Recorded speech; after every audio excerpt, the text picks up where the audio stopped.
우리 교회도 농사를 짓고 계시는 분들이 꽤 많이 있습니다. 벼농사로부터 시작을 해서 밭농사, 과수농사, 채소농사, 원예농사, 특수 작물 농사에 이르기까지 많은 농사들이 있습니다.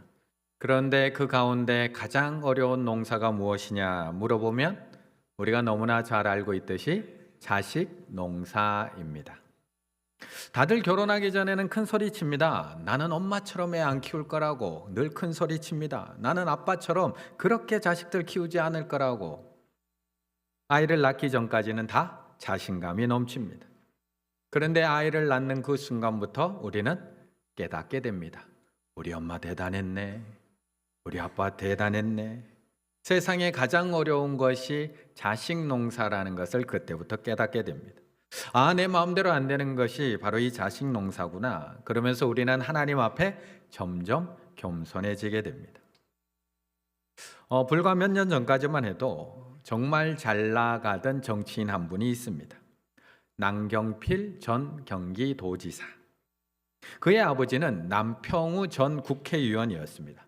수원시 8달구 14대 15대 국회의원의 아들 남경필 지사. 이 남경필 지사도 아버지의 뒤를 이어서 수원시 8달구 국회의원이 됩니다. 15대, 16대, 17대, 18대, 19대, 무려 5선 국회의원이 되었습니다. 그리고 2014년 그 뒤를 이어 경기도지사에 당선이 되면서 정치적으로 탄탄한 길을 걸어가게 됩니다. 그런데 그랬던 남경필 지사가 2019년 돌연 정계를 은퇴하게 됩니다. 왜 그랬을까요? 왜 그렇게 잘 나가던 정치인이 정치를 그만둬야 했을까? 아마 다 기억하실 것 같습니다. 남경필 대표의 장남 남주성 군. 2014년 군 복무 중에 후임병을 폭행하고 가혹행위를 한 일로 징역 8개월, 집행유예 2년을 선고받습니다. 그래도 거기까지는 괜찮았습니다. 그런데 이후 2017년 전후로 마약에 손을 대기 시작을 합니다. 결국 2018년 마약 밀반입 그리고 투약의 혐의로 재판에서 징역 3년, 집행유예 4년을 선고받게 되는데 그 집행유예 기간에 또 대마흡입, 필로폰 투약, 마약을 끊지 못하게 됩니다. 결국 이 모습을 보다 못한 아버지가 경찰서에 신고를 하게 됩니다. 얼마나 마음이 아팠을까요? 자신의 아들을 자신의 손으로 경찰에 신고해야 했던 아버지의 마음 얼마나 힘들었을까? 다행히 지난 10월 1일, 올해 10월 1일 날 2년 6개월의 복역을 다 마치고 그의 아들이 건강한 모습으로 아버지의 품에 안기게 됩니다. 하지만 이 1년의 과정 속에서 그 아버지의 마음은 얼마나 힘들고 아팠을까? 새롭게 하소서에 출연한 남경필 대표가 당시 자신의 마음대로 되지 않았던 이 아들을 하나님의 손에 맡겼던 순간에 대해서 이렇게 고백을 합니다. 그래서 막 하나님한테 막 너무너무 막 대들었어요. 예. 근데 막 대들다가 그리고 막 고통에 막 소리를 지르고 있는데 딱 놀랍게 그때 하나님께서 예. 저한테 그런 말씀을 하시는 거예요. 예. 네가 3년 동안 별짓 다 해봤지. 뭐 전문가도 만나보고 뭐 기도원에도 보내보고 다 만나봤지. 안 되지. 이거 네가 할 수 있는 일이 아니야. 예. 이거는 나한테 맡겨. 근데 딱 제가 하나님한테 그걸 딱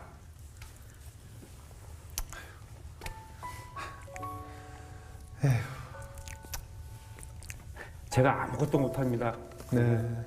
맡깁니다. 그러니까 저한테 정말 놀라운 평안을 주시더라고요. 이처럼 자식 농사 내 마음대로 안 됩니다. 내 마음대로 할 수 있는 일이 아닙니다. 물론 우리도 하나님께서 나에게 맡겨주신 자녀들을 최선을 다해서 사랑으로 양육하고 믿음으로 키워야 하지만 정말 우리의 생각과 계획대로 자라는 것이 아니라는 겁니다. 그래서 우리도 하나님의 손에 맡겨야 될 줄로 믿습니다. 옆에 분과 인사 나누시겠습니다. 이제라도 맡깁시다. 이제라도 맡깁시다. 그런데 오늘 본문에는 이 남경필 대표의 아들보다도 더 심각한 아들이 한 명이 등장하고 있습니다. 당시의 시대적 배경으로 보면 절대 도저히 있을 수도 없는 그런 폐륜적 일을 저지른 아들이 오늘 본문에 등장하고 있습니다. 도대체 어떤 아들이 그런 일을 했을까? 13절의 말씀을 함께 읽습니다. 13절입니다. 그 후 며칠이 안 되어 둘째 아들이 재물을 다 모아가지고 먼 나라에 가 거기서 허랑방탕하여 그 재산을 낭비하더니. 아멘. 사실 예전에는 이 유산 가지고 고민할 필요가 없었습니다. 왜냐하면 유산을 미리 달라고 할 것도 없고 줄 것도 없던 시절을 우리가 살았기 때문에 재산 갖고 고민할 필요가 없었습니다. 그런데 요즘은 조금씩 달라지기 시작을 합니다. 곳곳에서 이 유산 문제로 인해서 가족 간의 갈등들이 점점 많아지고 있습니다. 그런데 우리도 한번 생각을 해보면 어느 날 사업이 어려워진 아들이 부모님에게 찾아옵니다. 그리고 앞에 앉아서 한숨을 푹 쉬면서 어두운 표정으로 아버지에게, 어머니에게 이렇게 얘기합니다. 어머니, 제가 지금 사업이 너무 어려워요. 아버지, 제가 지금 너무나 급한 상황이에요. 어머니, 혹시 어머니 살고 계시는 저 아파트 좀 팔아서 저 좀 도와주시면 안 될까요?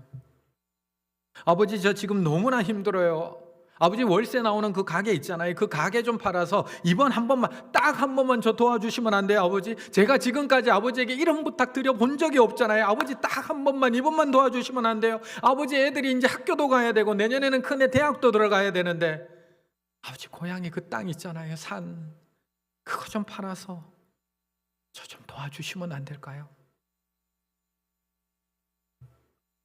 그렇게 이야기하고 돌아간 아들, 아버지 어머니는 밤새 잠이 들 수 있었을까요? 이거라도 팔아서 도와줘야 되나? 어차피 나 죽으면 다 물려줘야 될 텐데, 아유, 저렇게 힘들다고 하는데, 저렇게 급하다고 하는데 필요할 때 미리 주는 게 좋지 않을까? 그래도 아들인데, 그래도 딸인데. 그런데 복지관에 가서 친구들에게 이야기를 했더니 하나같이 하는 말, 아이고 안 돼, 아이고 안 돼. 그때 김 사장님 못 봤어. 결국 아파트며 상가며 다 팔아서 아들한테 줬잖아. 그런데 그 집 지금 어떻게 됐어? 아들도 망하고 부모도 망하고, 아이고 안 돼, 아이고 안 돼. 그렇게 힘든 노후를 보내고 있는 친구들이 주변에 많은데 그거라도 지켜야지. 그거라도 지켜야지. 우리 성도님들은 이럴 때 어떻게 하시겠나요? 지금 참 평안한 표정이십니다. 줄 게 없으니까 고민할 필요가 없습니다. 우리는 줄 게 없거든요. 이런 고민은 할 일이 없습니다. 그런데 오늘 본문은 절대 이런 상황이 아니라는 겁니다. 이렇게 내가 아무리 급하다고 해도 아버지가 버젓이 살아계신데 자식이 유산을 미리 달라고 할 수 있는 시대가 아니라는 겁니다. 지금까지 단 한 번도 자식이 살아계신 부모에게 유산을 요구한 적도 없고, 자식이 요구한다고 해서 그 미리 유산을 처분할 수도 없었던 그런 시대적 배경을 가지고 있다는 겁니다. 그러므로 죽기 전에 그 살림을 각각 나누어 주는 그런 아버지에 대한 내용이 문헌에 기록되어 있습니다.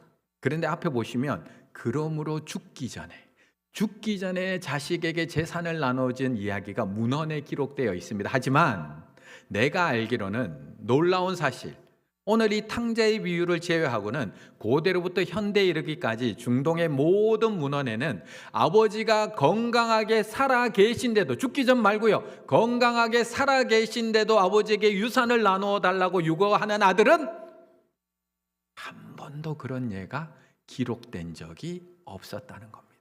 맏아들이든 작은 아들이든. 그런데 지금 그걸 하고 있는 겁니다. 지금 우리가 보고 있는 이 일은 당시 중동 지역에서는 본 적이 없는 사건이라는 겁니다. 남경필 지사의 아들 같은 이 사건은 우리가 뉴스를 통해서 그래도 가끔씩 볼 수 있는 사건이지만, 지금 우리가 너무나 쉽게 읽고 지나가고 있는 이 둘째 아들이 유산을 요구한 이 사건은 당시의 눈으로 볼 때는 단 한 번도 일어난 적이 없는 폐륜적 행동이었다라는 것을 말씀하고 있습니다. 그런데 이 아들의 행동이 더 심각한 이유는 당시의 유산은 소유권과 처분권이 나누어져 있었기 때문입니다. 소유권하고 처분권이 나누어져 있었습니다. 그래서 아들의 유산 요구에 아버지는 조금은 당황했지만 그래도 미리 나눠줄 수가 있었습니다. 12절 그 둘째가 아버지에게 말하되 아버지여 재산 중에서 내게 돌아올 분깃을 내게 주소서 하는지라. 아버지가 그 살림을 어떻게 나눠주고 각각 나누어 주었더니 아버지에게 말도 안 되는 요구를 하는 이 둘째 아들, 작은 아들에게만 유산을 나눠준 게 아니라는 겁니다. 그 살림을 각각 나누어 주었더니 이때 아버지는 큰아들과 작은아들 두 명 모두에게 각각의 재산을 다 나누어 주었다고 말씀하고 있는 겁니다. 장남에게는 두 몫의 재산을, 차남에게는, 작은아들에게는 한 몫의 재산을 각각 나누어 주었던 겁니다. 그런데 장남은 왜 아버지의 집을 떠나지 못했던 걸까요? 아버지를 너무나 좋아했던 걸까요? 아닌 거 우리가 너무나 잘 알잖아요. 그 큰아들은 아버지가 너무나 마음에 안 들었음에도 불구하고 재산을 각각 물려받았는데 왜 떠나지 못하고 그냥 그 집에 머물러 있어야 되는 걸까요? 아버지가 돌아갈 때까지 처분권을 마음대로 행사하지 못했기 때문에 그 집에 남아 있을 수밖에 없었던 겁니다. 탕자의 행동이 더 놀라운 이유는 그의 요구가 이중적이었기 때문에 그렇습니다. 그는 유산을 나누어 달라고 요구를 합니다. 그 요구는 인정받습니다. 소유권을 인정받는 겁니다. 하지만 그 몫을 처분할 처분권은 없었고 소유권만 받은 것입니다. 재산은 그의 것이지만 그가 함부로 팔거나 처분할 수가 없었다는 겁니다. 그런데 그는 그 이상을 원하게 되는 겁니다. 그는 온전한 양도권, 소유권과 처분권을 즉시 넘겨달라고 그 건강한 아버지를 압박하는 겁니다. 이 책 앞에 미시나의 법적 합의, 미시나라는 것은 그런 유대인들의 규칙과 규율을 적어놓은 책인데 그 책에 그런 법적 합의의 내용은 있지만 아버지가 살아있는 동안 아들이 재산을 처분한 문제에 대한 언급은 한 곳도 나오지 않습니다. 왜요? 그렇게 처분한 아들이 없었기 때문에 그렇습니다. 둘째 아들은 아버지가 돌아가실 때까지 자신이 당연히 가질 수 없었던 그 양도권, 처분권까지 얻는데 그가 했던 행동을 보건대 아마도 아들은 아버지를 압박해서 그 양도권까지도 요구했을 것입니다. 이것은 아버지가 빨리 죽기 바란다라는 의미와 똑같습니다. 지금부터는 저는 아버지를 죽은 사람 취급하겠다는 겁니다. 그러니 이 둘째 아들의 행동은 당시 사람들의 눈에는 들은 적도 본 적도 상상한 적도 없는 폐륜적 행동으로 보여질 수밖에 없는 겁니다. 아버지, 나는 당신이 죽을 때까지 기다릴 수가 없어요. 그러니까 그냥 죽었다고 생각하고 살 테니까 그냥 그 재산 저 다 주세요. 처분할 수 있는 권리까지 저 다 주세요. 그래서 아버지가 빨리 죽기만을 바라는 이 아들을 아버지를 죽인 살인자와 똑같은 죄를 범했다고 다루고 있는 것입니다. 그런데 그렇게 못된 짓을 해가면서 받은 아버지의 재산, 이 둘째 아들을 어떻게 했을까? 13절, 그 후 며칠이 안 돼요. 둘째 아들이 재물을 다 모아가지고 먼 나라에 가 거기서 허랑방탕하여 그 재산을 낭비하더니 그 후 며칠이 안 돼요. 이 당시의 재산은 지금처럼 현금, 은행 계좌가 아닙니다. 이 당시의 재산은 대부분 땅, 토지, 가축입니다. 그런데 얼마나 마음이 급했으면 며칠이 안 돼요. 이 재산을 다 처분합니다. 제값을 제대로 받은 것이 아니라 가족들과 이웃들의 손가락질과 비난을 피하기 위해서 급하게 그 아버지의 재산을 금매로 다 내어놓습니다. 그리고 헐값에 그 재산을 다 팔아서 그 돈을 가지고 먼 나라로 갔던 겁니다. 그런데 이렇게 아버지의 마음을 아프게 해놓고 간 아들, 그것에서라도 잘 살았으면 얼마나 좋았을까요? 그것에서라도 사업을 잘해서 잘 살았으면 아버지의 마음이 얼마나 좋았을까? 그런데 그 이름의 수식어처럼 그는 그 먼 나라에 가서 허랑방탕한 생활을 하게 됩니다. 아버지를 협박해서 빼앗듯이 가지고 갔던 그 모든 재산을 자신의 즐거움과 쾌락을 위해서 전부 탕진해 버립니다. 그래서 우리는 그를 탕자라고 부르는 겁니다. 모든 것을 남김없이 허비해 버린 아들, 허랑방탕했던 아들이라고 우리는 부르고 있는 겁니다. 그런데 오늘 본문에는 이 둘째 아들만큼이나 자신의 모든 것을 다 탕진해 버리는 또 한 사람이 등장합니다. 아들만큼이나 헤프게 다 탕진해 버리는 사람, 아니 아들보다도 더 많은 것을 남김없이 다 써버리는 아버지의 모습을 우리에게 보여주고 있습니다. 20절의 말씀을 함께 읽습니다. 20절입니다. 이에 일어나서 아버지께로 돌아가니라. 아직도 거리가 먼데 아버지가 그를 보고 치근히 여겨 달려가 목을 안고 입을 맞추니. 아멘. 아버지에게 빼앗듯이 가지고 온 재산을 자신의 즐거움을 위해서 한순간에 탕진해버린 아들. 이제 그에게는 아무것도 남지 않았습니다. 얼마나 헤프게 다 탕진해버렸는지 밥 한 끼 먹을 돈조차도 남아있지 않습니다. 그래서 그는 어쩔 수 없이 돼지가 먹는 그 쥐염 열매라도 얻어먹고 싶어서 그렇게라도 살아보고 싶어 했지만 그것조차 주는 사람이 없었다라고 말씀합니다. 결국 아들은 아버지의 집으로 돌아가기로 마음먹습니다. 여기서 굶어 죽느니 아버지에게 가서 용서를 구하고 다시 종으로라도 써달라고 이야기하기로 결심합니다. 자신의 죄가 얼마나 큰 죄인지를 알았기에 차마 아들로서는 돌아가지 못하지만 품꾼으로라도 돌아가서 자신의 지은 죄를 일로써 몸으로서라도 어떻게든 갚아보고자 하는 마음이었습니다. 그런데 20절, 이에 일어나 아버지께로 돌아가니라. 아직도 거리가 먼데 아버지가 그를 보고 측은히 여겨 달려가 목을 안고 입을 맞추니. 아들의 회개가 있기도 전에 아버지의 용서가 먼저 일어나고 있습니다. 아버지, 저 잘못했어요. 용서해 주세요. 아들의 입에서 그 말이 나오기도 전에 이미 아버지는 그 아들을 향해 달려가고 있습니다. 아버지, 제가 죽을 죄를 지었어요. 제가 이제부터는 평생 일하면서 아버지의 재산, 아버지의 죄 지은 거 갚으며 살게요 라는 말도 꺼내기 전에 이미 아버지는 달려가서 그의 목을 안고 그의 뺨에 입을 맞추고 있습니다. 아니, 굳이 이렇게까지 할 필요가 있는가요? 굳이 이렇게까지 달려갈 필요가 있을까요? 그래도 아들이 자신의 잘못을 인정하고 반성하고 고백할 수 있는 시간은 줘야 되지 않을까요? 아버지에게 씻을 수 없는 치욕적인 말을 했고 살인에 가까운 그런 말을 하고 떠난 아들이라면 그래도 충분히 회개하고 돌아와야 되는 건 아닌가요? 우리도 아이들이 잘못했을 때 집에서 어디다 세우나요? 다 반성자리 하나씩 있지 않으신가요? 반성자리. 애들 잘못하고 나면 자신의 잘못을 충분히 생각하고 반성하고 나서 엄마한테 와서 엄마 잘못했어요 라고 했을 때 그 아이 안아주라고 가르침 받지 않으셨나요? 다 반성자리에 세우시잖아요. 지금 이 아버지의 마음은 얼마나 해픈지 모릅니다. 그냥 달려갑니다. 그 앞에서도 네가 얼마나 잘못했는지 알아? 묻지도 않습니다.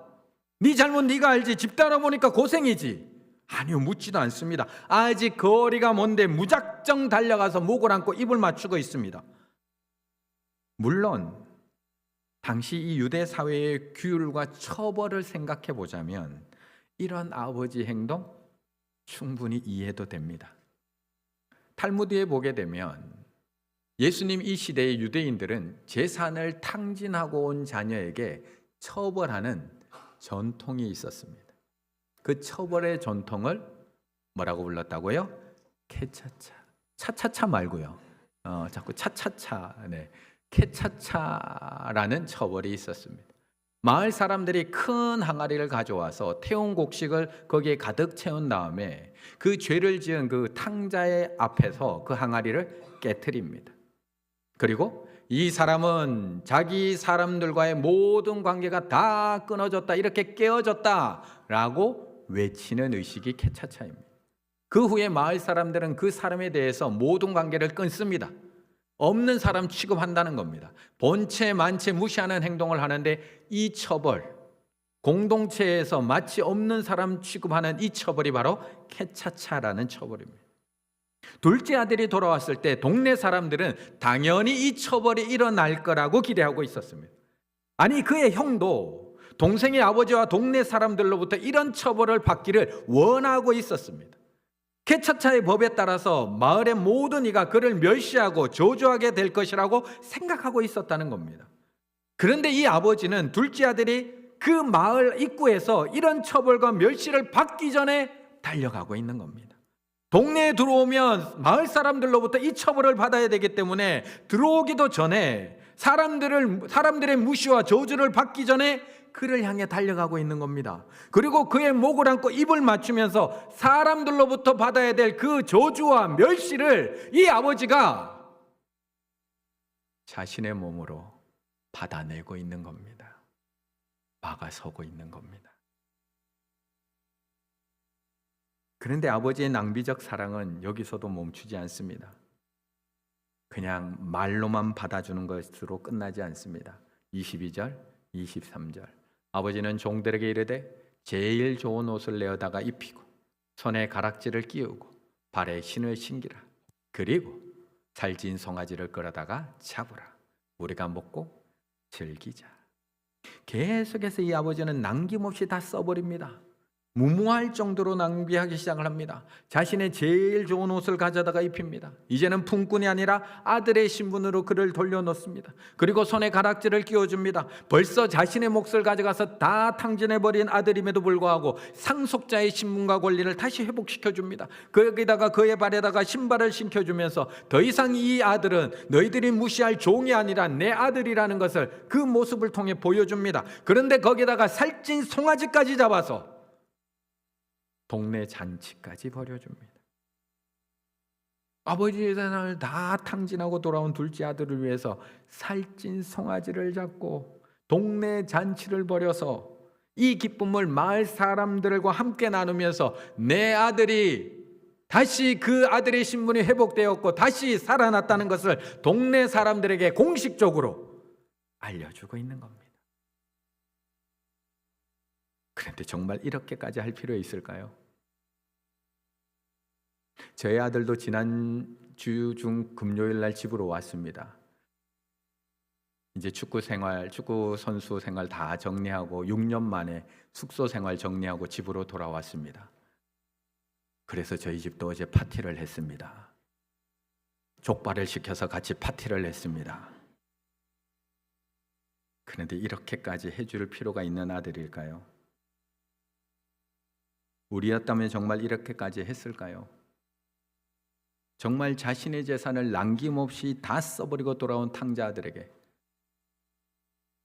저는 열심히 운동하는 아들에게도 족발 하나 사준 게 다인데 어떻게 다 탕진하고 돌아온 아들에게 이렇게 남김없이 다 쏟아부을 수가 있을까요? 그래서 팀켈러 목사님은 이 돌아온 탕자 이야기를 책으로 쓰면서 책 제목을 이렇게 정합니다. 팀켈러의 탕부 하나님이라고 정합니다.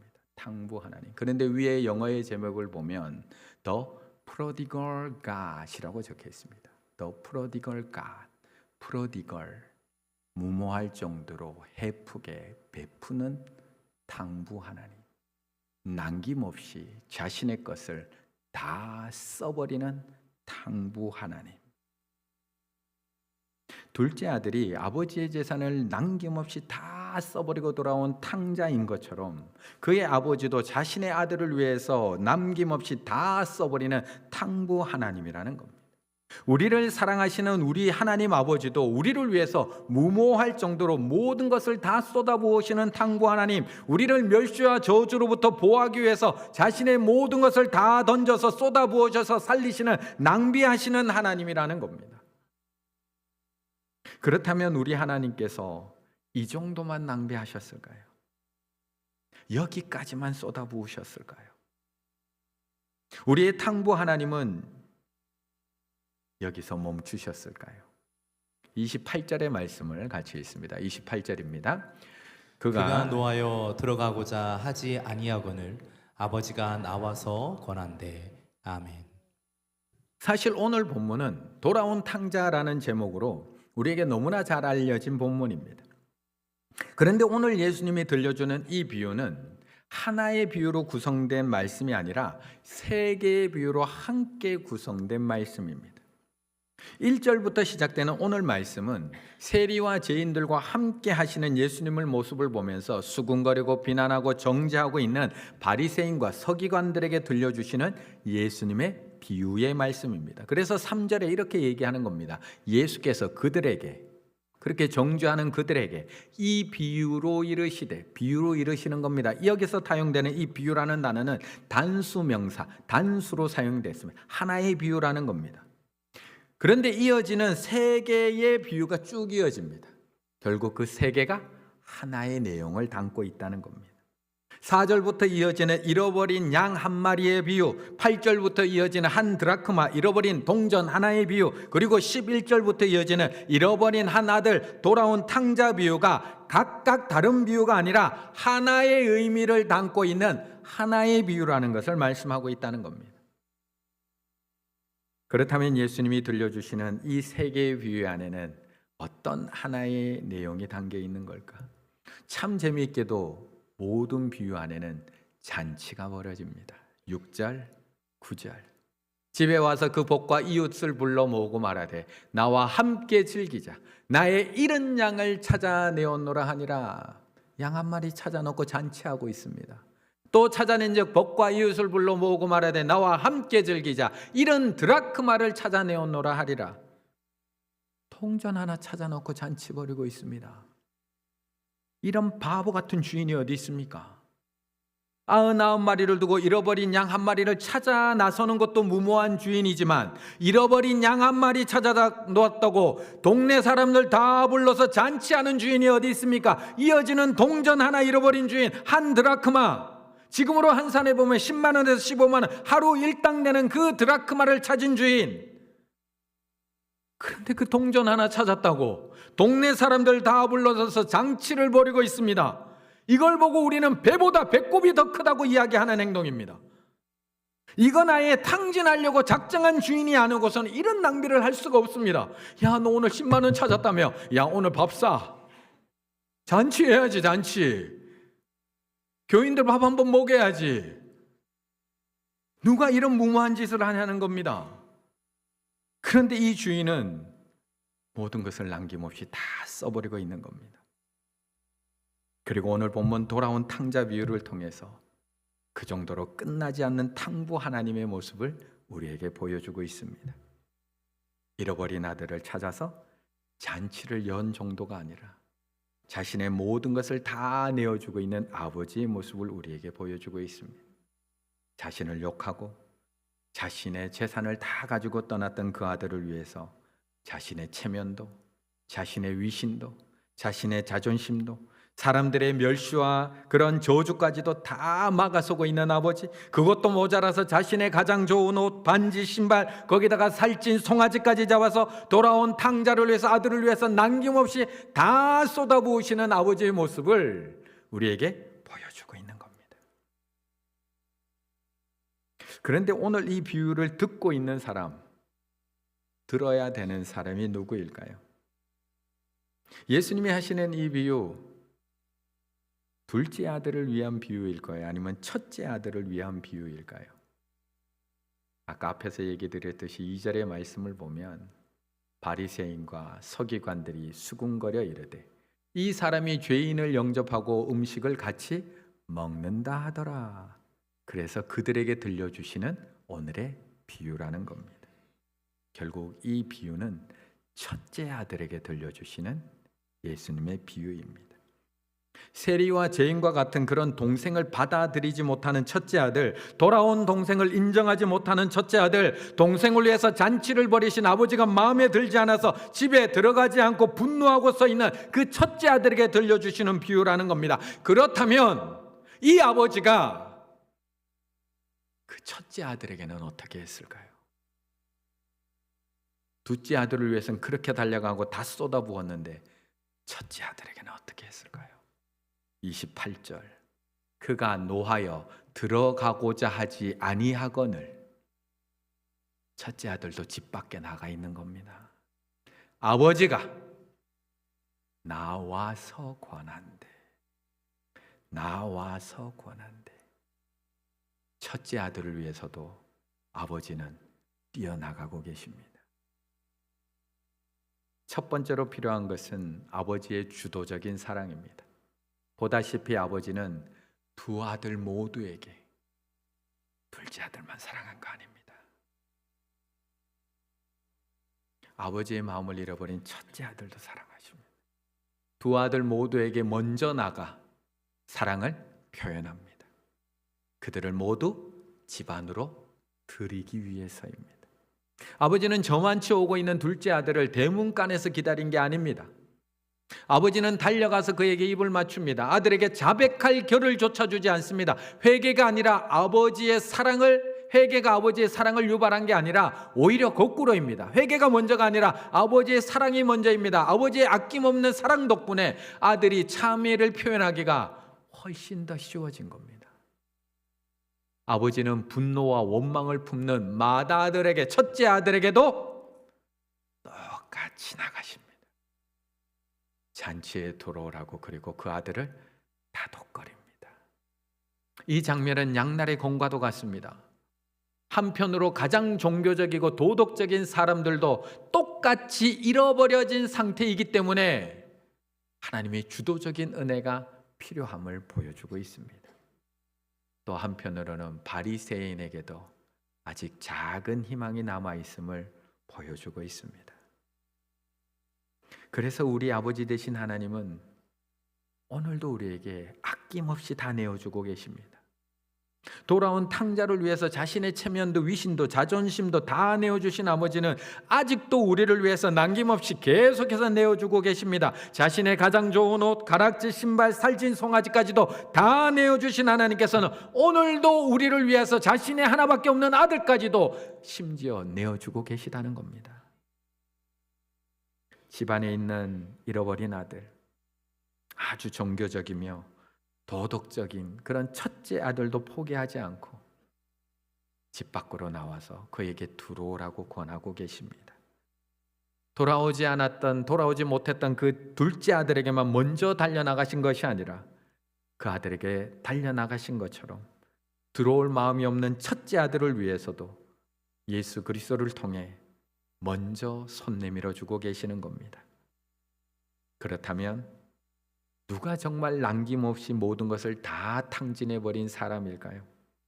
돌아온 탕자일까요?